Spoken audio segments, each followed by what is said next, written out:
Muito bem, meus amigos. Nessa aula, nós vamos analisar o tema remédios constitucionais. Principalmente, nós vamos falar do habeas corpus, do habeas data, do mandado de injunção, da ação popular e do mandado de segurança. Vamos analisar nessa aula os principais aspectos constitucionais acerca dessas ações judiciais. Veja que a nossa ideia é procurar destacar aquilo que a Constituição traz, bem como a jurisprudência do Supremo. Eu vou aqui explorar diversas decisões do Supremo Tribunal Federal. Eu coloquei aqui os excertos dos acordos do Supremo para que você tivesse, além do comentário, tivesse também aqui já consolidado, resumidas as principais decisões do Supremo Tribunal Federal acerca dos remédios constitucionais. É claro que se no edital exige-se, por exemplo, a lei do mandado de segurança, a lei da ação popular, o Código de Processo Penal, aí você precisa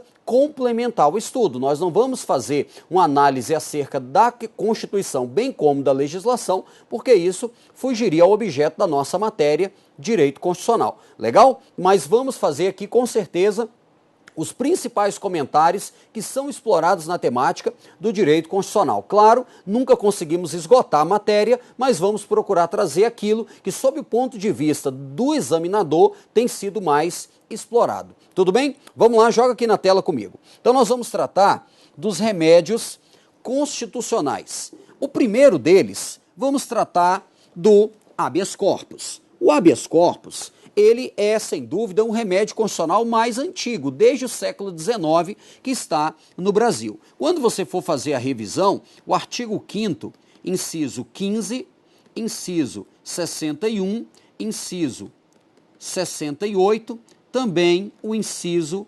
77 devem ser estudados. O habeas corpus, ele tem um objeto. O objeto do habeas corpus é proteger a liberdade de locomoção. A Constituição Federal diz no artigo 5º, inciso 15, que é livre a locomoção no território nacional em tempo de paz, podendo qualquer pessoa, nos termos da lei, nele entrar, permanecer ou dele sair, com os seus bens. O direito à liberdade de locomoção é o direito de ir, vir e permanecer. Esse direito em tempo de paz é amplo. Esse direito em tempo de paz é para qualquer pessoa. Vale destacar que a liberdade de locomoção é só para o ser humano. Ora, o único que tem liberdade de locomoção é o ser humano. Por isso que de plano a gente já vai dizer que não se admite habeas corpus em favor de pessoa jurídica, em favor de um animal, em favor de um carro. Em outros países já foi, por exemplo, admitida a impetração de habeas corpus em favor de um chimpanzé. No Brasil, ainda não. Veja, então aqui, ó, não se admite HC em favor,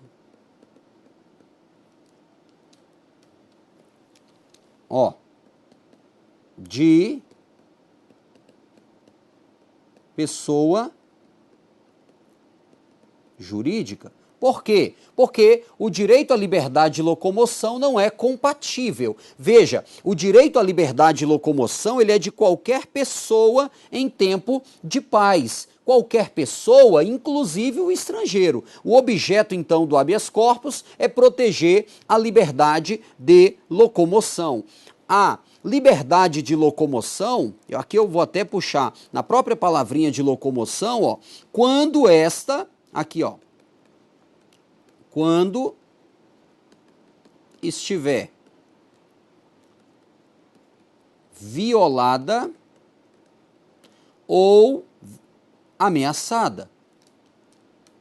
Porque o 5º 68 diz que será concedido o habeas corpus quando houver ameaça ou lesão.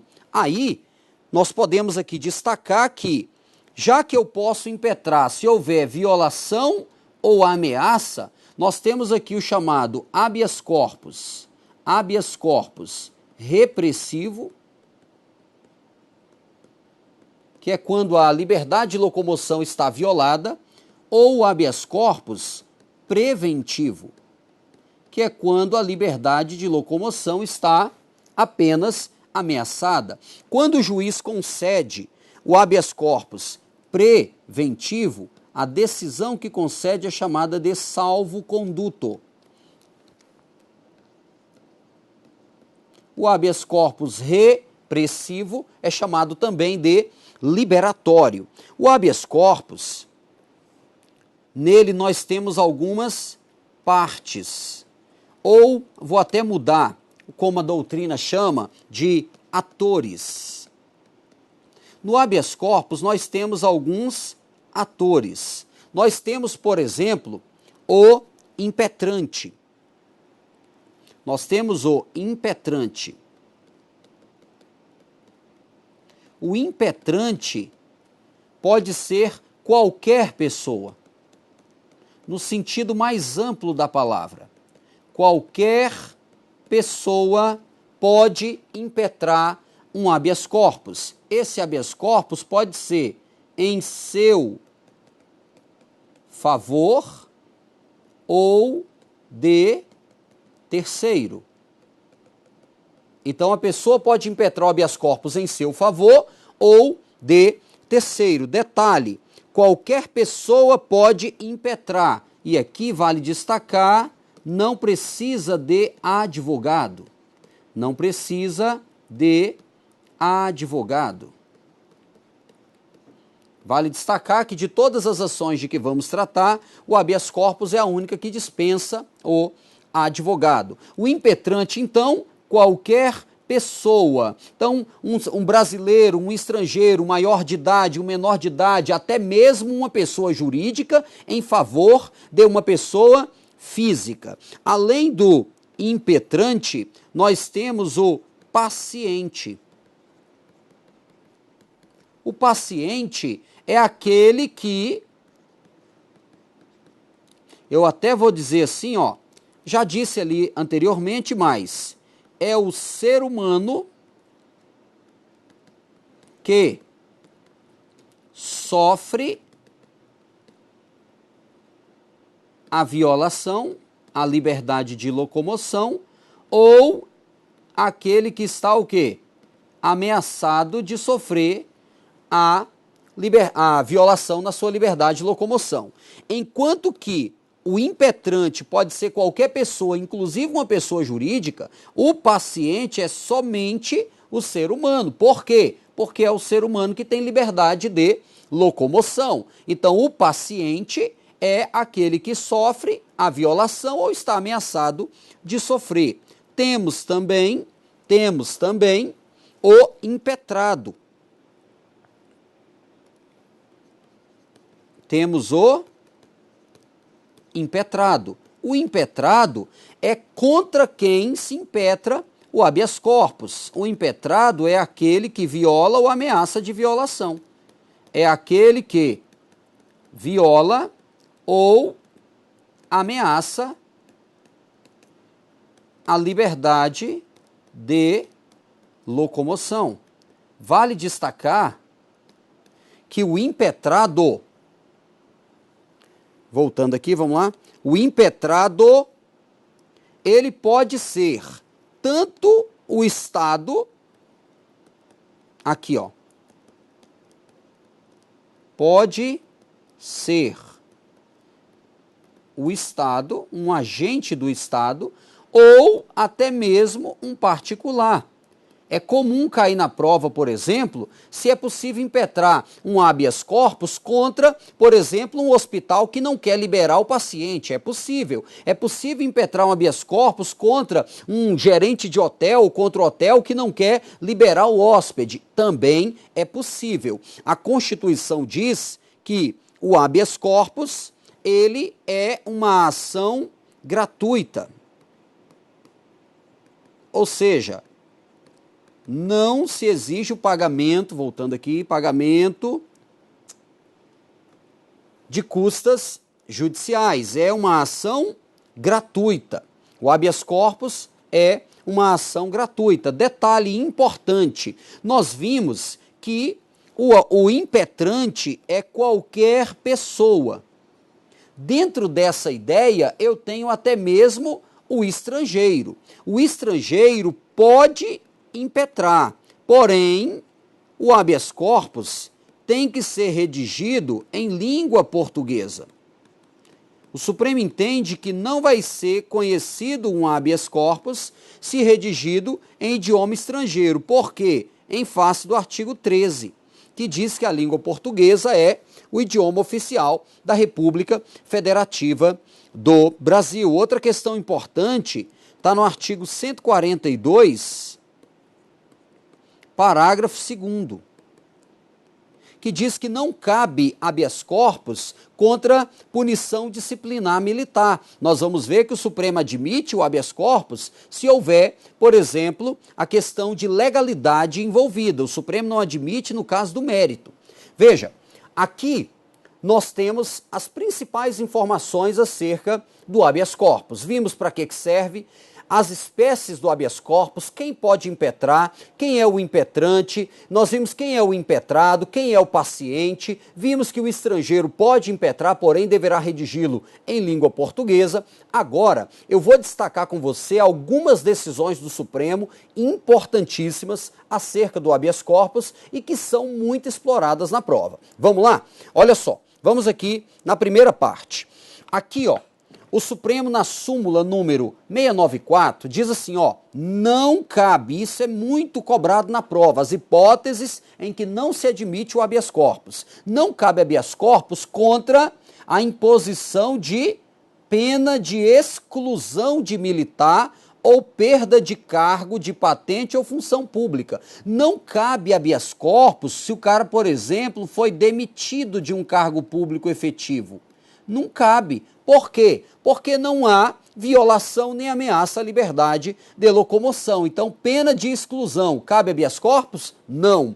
Outra questão, súmula 693, não cabe habeas corpus contra decisão condenatória a pena de multa ou relativo a processo em curso por infração penal a que a pena pecuniária seja a única cominada. Veja, uma das penas permitidas lá no artigo 5º, 46 é a pena de multa. E o Supremo entende que se a pena de multa é a única cominada, ou seja, se não há possibilidade de privação da liberdade, não cabe habeas corpus. Por quê? Ora, se a pena de multa é a única cominada, não caberá a concessão de habeas corpus. Agora, olha só nesse habeas corpus o que o Supremo disse.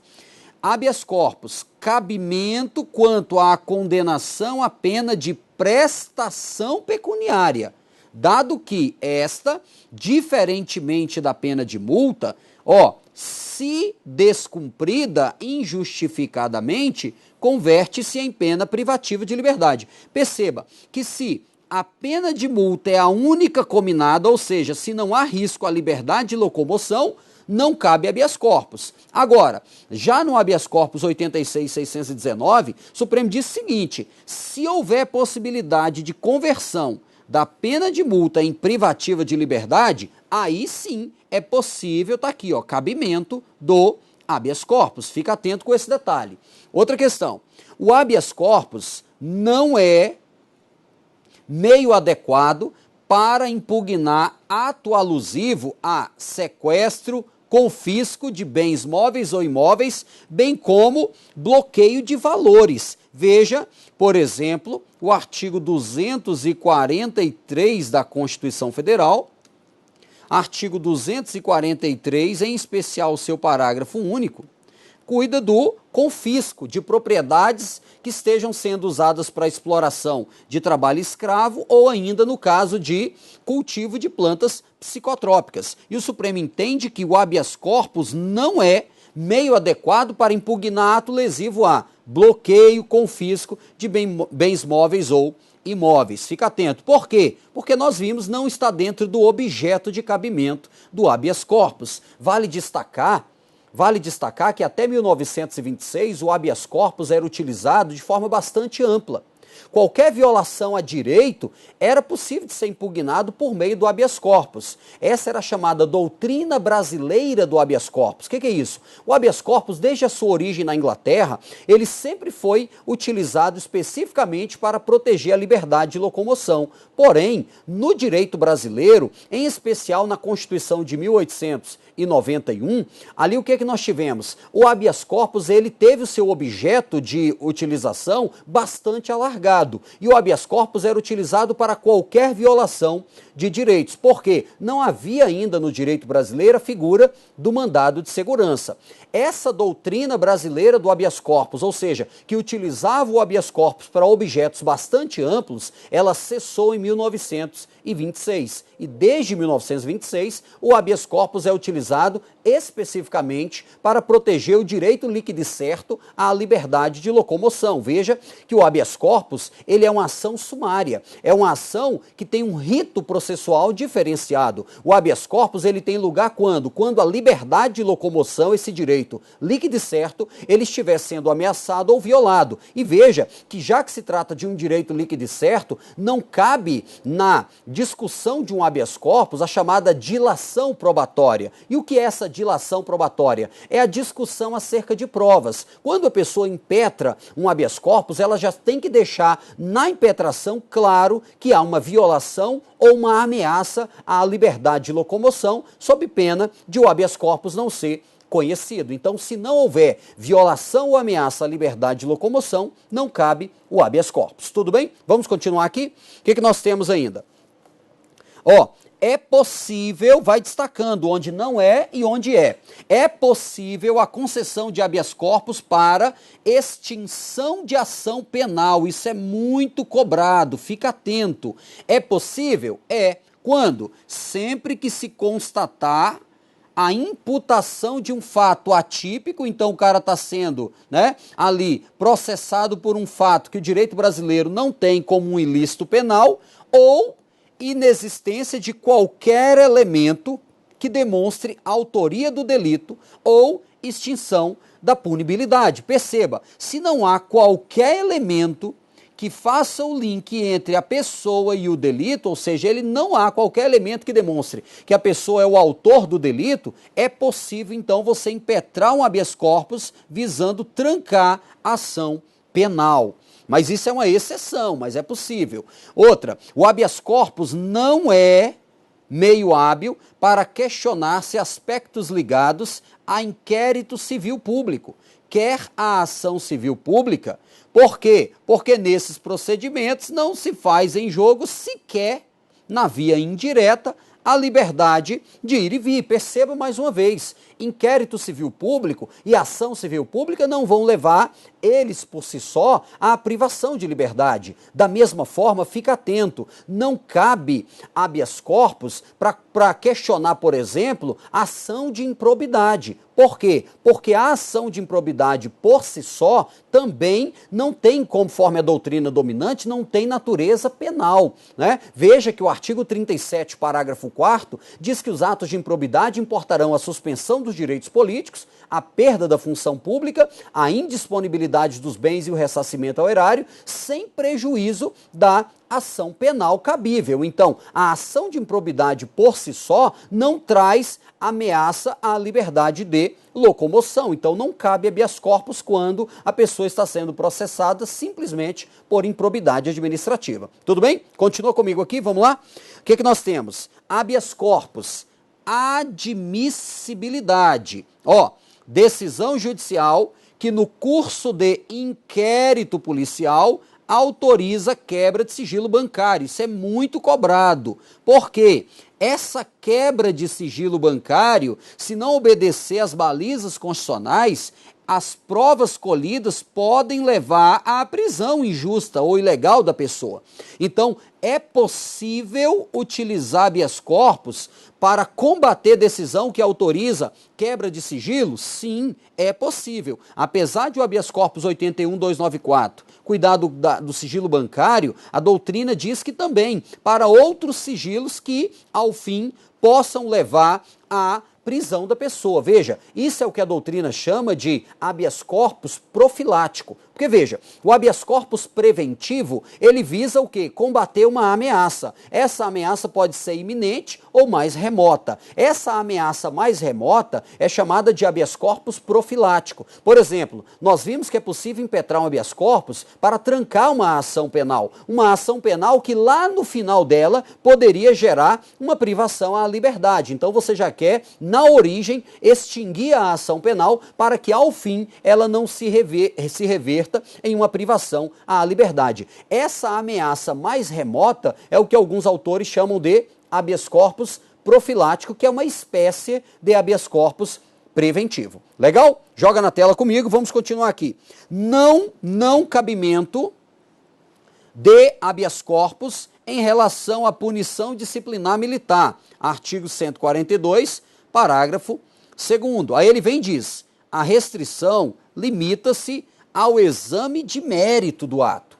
Olha só, fica atento. O artigo 142, parágrafo 2º, diz que não cabe habeas corpus contra punição disciplinar militar. Segundo o Supremo, essa restrição somente se aplica ao mérito da punição. O Supremo admite o habeas corpus para discutir a legalidade da punição disciplinar militar. Como assim? A questão relativa à competência, a questão relativa à hierarquia, à disciplina, se a penalidade ela é passível ou não de aplicação em processo disciplinar. Então perceba, não cabe habeas corpus para discutir o mérito de punição disciplinar militar. Porém, o Supremo entende que é possível impetrar um habeas corpus para discutir a legalidade da punição disciplinar militar. Tudo bem? Aqui a gente fecha a questão do habeas corpus, agora vamos falar do habeas data. O habeas data é uma criação da Constituição Federal de 88. Não havia no direito brasileiro, nas constituições pretéritas, a figura do habeas data.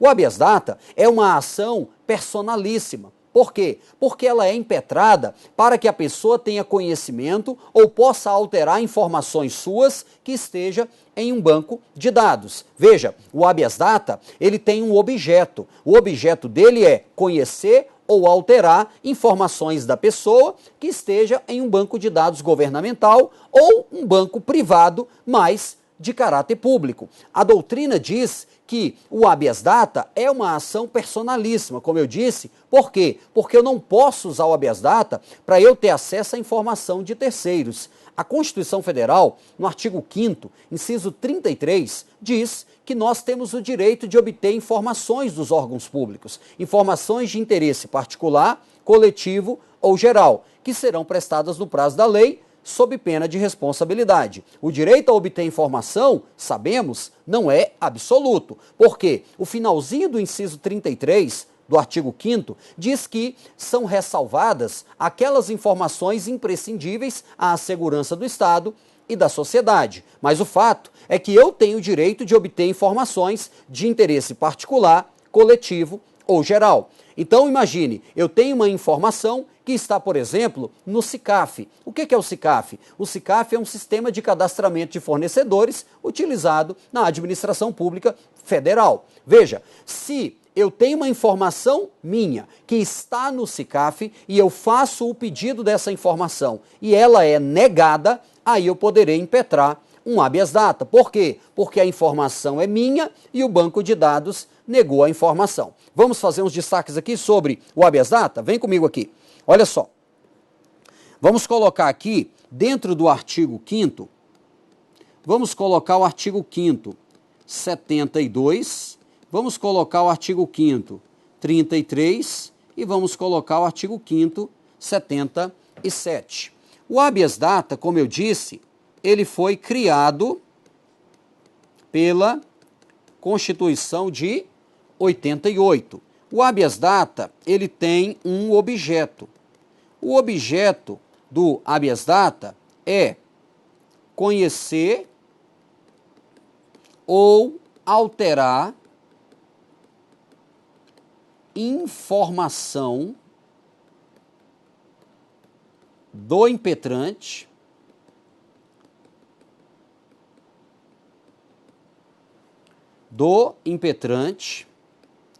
que esteja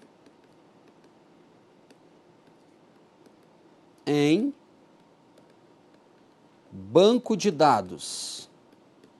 Banco de dados que pode ser governamental ou ele diz de caráter público. De caráter público é um banco privado, mas de caráter público. Por exemplo, os serviços de crédito são bancos privados, mas de caráter público. Vale destacar que no lugar de alterar pode vir retificar ou ainda complementar.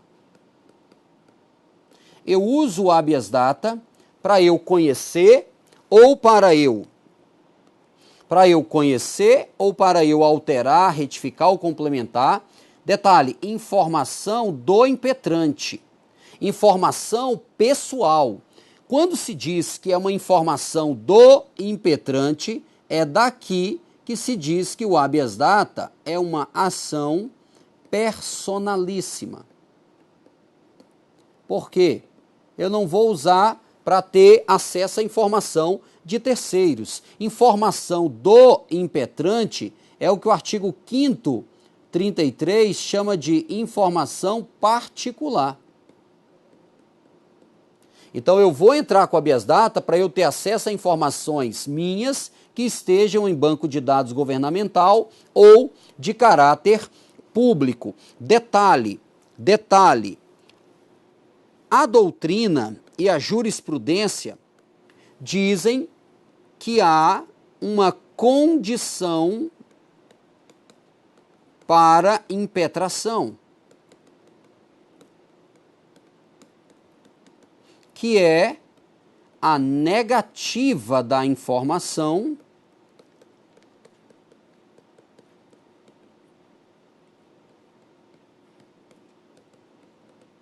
pelo banco de dados. Vale dizer, o banco de dados tem que negar a informação para que eu possa impetrar o habeas data. Isso, inclusive, está sedimentado na súmula número 2 do STJ. Então, para que eu possa impetrar, tem que haver a negativa da informação. Essa negativa da informação vai gerar o quê? O interesse de agir. Por quê? Se não houve negativa, não houve violação ou ameaça a direito. Então o judiciário não tem nada para fazer. Então, para impetrar o habeas data, primeiro tem que haver a negativa da informação pelo banco de dados. Pelo banco de dados. A Constituição Federal diz que o habeas data é uma ação gratuita. Assim como o habeas corpus, o habeas data é uma ação gratuita, porém precisa de advogado. O habeas corpus é o único que dispensa o advogado. O habeas data é uma ação gratuita que vai ser proposta visando ter acesso a essa informação para conhecê-la ou alterá-la. Detalhe, é importante destacar que a jurisprudência, principalmente do STJ, entende que não é possível impetrar habeas data para obter direito de certidão. Não cabe habeas data para ter acesso ao direito de certidão, aí seria o mandado de segurança. Não cabe habeas data para ter acesso a informações coletivas ou gerais, aí também seria o mandado de segurança. Não cabe habeas data, por exemplo, para ter acesso aos critérios de correção de prova discursiva, por exemplo, em concurso público, que já foi cobrado em prova. Também não cabe habeas data para ter acesso a esses critérios de correção de prova. Isso também não é o objeto do habeas data. Tudo bem? Qualquer pessoa pode impetrar. Detalhe, até uma pessoa jurídica pode impetrar. Por quê? Porque a pessoa jurídica também tem informações pessoais que estejam, por exemplo, em um banco de dados. Lembrando que o banco de dados é a lei que regulamenta o habeas data diz que banco de dados para fins de cabimento do habeas data é aquele banco de dados que utiliza a informação de terceiros e as fornece para outras pessoas. São aqueles bancos que gerenciam informação de terceiros e as fornecem para outras pessoas. Então fica atento. O habeas data é uma criação da Carta de 88, é uma ação gratuita, mas precisa de advogado, diferentemente do habeas corpus que a gente viu, também é gratuito, mas não precisa do advogado. Legal? Próxima aula vamos continuar na temática remédios constitucionais. Eu te aguardo.